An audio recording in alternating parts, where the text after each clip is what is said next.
What if the first domino isn't a worry bomb or a shams tweet, but a nothing burger? Calendar tweak one name pulled from a scrimmage pod. One media window moved to TBD, and that tiny wobble is the ripple before a purple and gold title.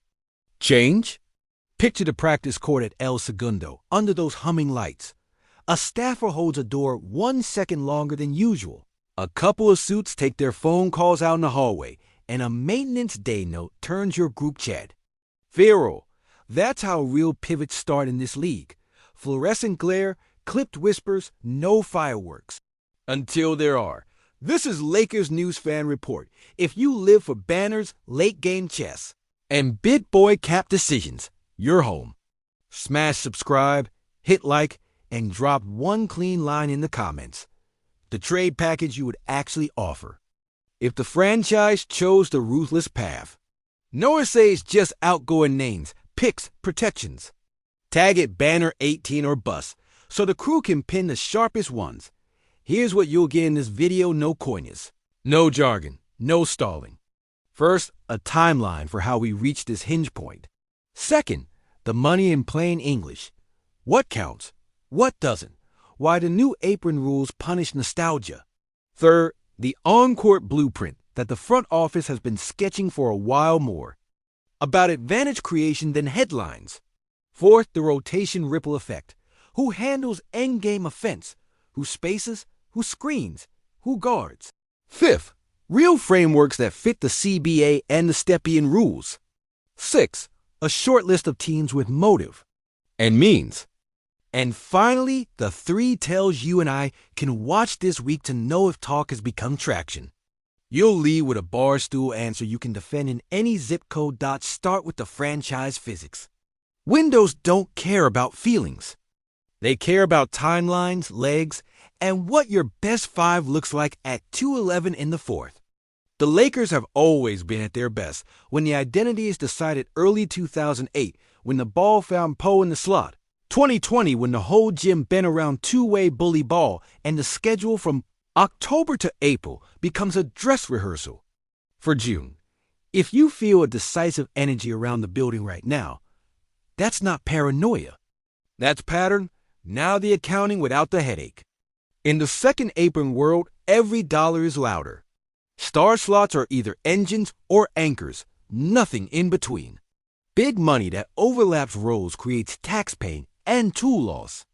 Big money that stacks with your centerpiece creates runway. Matching salaries is still the rule of the road, but the new penalties punish stacking aging deals that duplicate skills. Translation: if you're all in on a single offensive son who bends coverage every trip, the rest of your cap needs to orbit, not collide. That brings us to the basketball thesis the front office has been tightening. One heliocentric creator with elite shooting and smart length around him, plus a big who screens, short rolls, and protects the rim. The goal is boring on paper and murderous in May. Hunt the worst defender with pace, make the second helper choose wrong, and take the layup the defense can't live with. That means emphasis on 5-out spacing, Spain actions to confuse tags, and inverted ball screens to flip matchups. It's not sexy. It's ruthless. The human layer is heavier. Legends aren't chess pieces. They're the soul of your ticket base, the face of your brand, and the guy your rookies watch when cameras aren't around. Any mega decision in Los Angeles lives at the crossroads of deference and direction. How do you honor what a generational player has given you and still protect the next half-decade? There are no clean answers, only clear ones. Zoom in on roles, not names, for 1 minute. If the long-term plan is to funnel usage through a 26-year-old genius with the ball, then the second star next to him must be additive, not overlapping. The wings must be switchable and greedy from the corners. And the bench must be a machine, not a mood. Late-game offense becomes the same question over and over. Who is guarding your engine, and where does the help come from? If the helper is a small, you punish the glass. If it's a big, you stretch him to death. Simplicity wins. So what would a ruthless front office do if it chose alignment over comfort? It would reallocate one mega salary slot into I1. Star wing who defends and hits big threes, or B, two high-end role players with playoff reliability plus draft equity. It would prioritize contracts that breathe under the apron, not ones that box you into be-out season prayers. It would accept the PR bruise for the basketball payoff. What should we be watching right now if a tectonic move is moving from Barstool to boardroom? 3 tells. 1. Preseason rotations that feel like showcase minutes for expiring deals. 2. Front office language about flexibility beyond 2026. That's pick swap code. 3. Pressers where the veteran goes from we to they. He's the best quote machine alive. If the music changes, you'll hear it. Take a breath, because it's time to stop dancing around the subject and speak in plain neon English. We promised to hold the headline until this point, and we meant it. You came for clarity. Here it is. Yes, tonight. We are confirming the news we've been chasing and cross-checking. The Los Angeles Lakers are open to trading LeBron James. A tilde. $101 million star over 2 years, with the current season at roughly $52.6 million, as part of a deliberate organizational pivot toward a Luka Doncic-centric era. This is real, not fan fiction. It is not an it's done claim, not a league memo, and not a jersey swap. It is the posture inside the league right now. The Lakers will listen seriously, not ceremonially, if the return maps directly onto the Luka first blueprint, and if LeBron consents to any destination under his control. Let's unpack exactly what that confirmation means and doesn't. It means the door is open, not that anyone has already walked through it. It means conversations can graduate from what if to what would it take, and frameworks can be sketched without being leaked.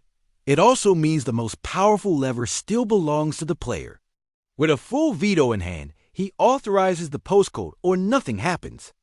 That reality narrows the map to places he respects, systems that fit, and stages big enough to matter. Why now? Because timelines matter. If the plan is to center the franchise on a 26-year-old offensive supernova for the next 3 to 5 years, the best time to convert overlapping usage into complementary pieces is before the deadline pressure cooker. Buyers can still sell themselves on upside. Contracts are cleaner. Picks are conceptually more valuable before they have names. And the West is newly chaotic. There are at least 4 teams. One move from talking themselves into June. Let's translate the on-court shift. A Luka first Lakers offense means more high-angle pick and roll with Spain wrinkles. More 5-out possessions, where the first touch bends the shell and the second touch breaks it, and more small screens by guards to force switches that Luka hunts like a wolf. The secondary creator's job becomes living on the second side, not hijacking the first one. Shooters get Fuller plates. Short rollers get free throw line pockets. Your big protects the rim and feeds DHO sequences that keep the ball hot. Suitors? You know the usual suspects, and they actually make sense if the player signs off. Miami has the infrastructure, the culture, and enough mid-sized money to make a clean adult offer that doesn't wreck their defense. Cleveland can. Tell the story the league would watch in prime time from day one and has both sentimental gravity and the assets to talk. Golden State still carries the one more run gene and the matching salary tools when pushed. All 3 can promise a runway to June. All 3 would change the Western picture overnight. What do realistic frameworks look like? Keep it simple. For the Lakers, large, mostly clean money in, plus picks, swaps that protect future optionality, plus at least one player who can guard up a position and hit threes at volume.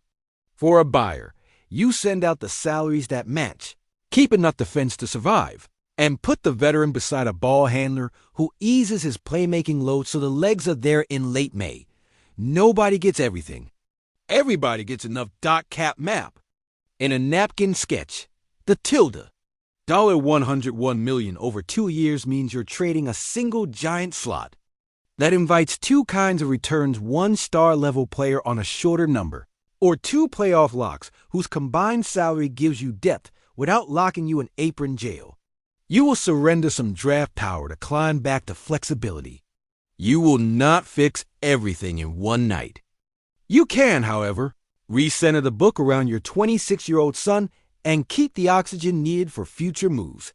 Rotations without the franchise's most famous voice would tilt. Length first. Think, a 6'7", 6'9" wing stack that switches across. A 5 who sprints into early drag screens. And a guard who screens for Luka as often as he takes the ball, because that's where defenses panic. Your closing 5 becomes about matchups, not names, the best 3 spacers, the best 2 stoppers, and your engine. Let's be grown-ups about the ripple effects. The locker room would feel it, leaders move, hierarchies rebalance. The fan base would debate the soul of the franchise over breakfast. The brand would take a week of hot take weather. But the basketball? If the return matches the blueprint, the basketball gets simpler, faster, cleaner. So what do we watch right now? Contract sequencing. Do the Lakers stack short deals that can roll at the deadline? Rotation breadcrumbs. Are expiring shooters getting long run with the starters? Language. Does the coaching staff emphasize fit around our engine every 5 minutes?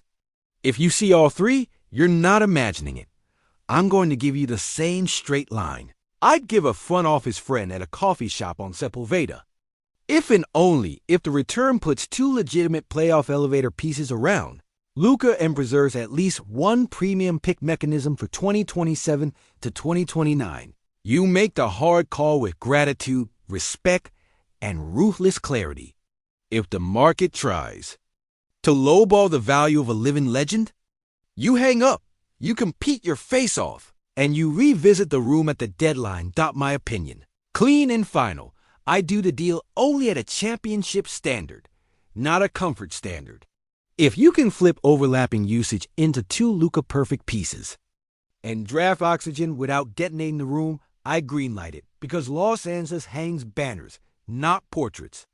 If the offer doesn't clear that bar, I ride the year, thank a legend properly, and let the West blink first.